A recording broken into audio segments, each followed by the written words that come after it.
బిందువును తుడిచెదవు, నీ కౌగిలిలో చేర్చుకొని ప్రతి బాష్ప బిందువును తుడిచెదవు. నీ మాటల మకరందమును మరపురాని అనుబంధమును మరువను ఎన్నడు విడువను, నేను మరువను ఎన్నడు విడువను.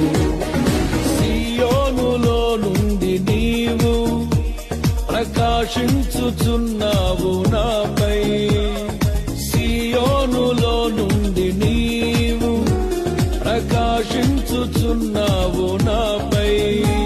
సమాధానమై సదాకాలము నన్ను నీతో నడిపించుచున్నావు.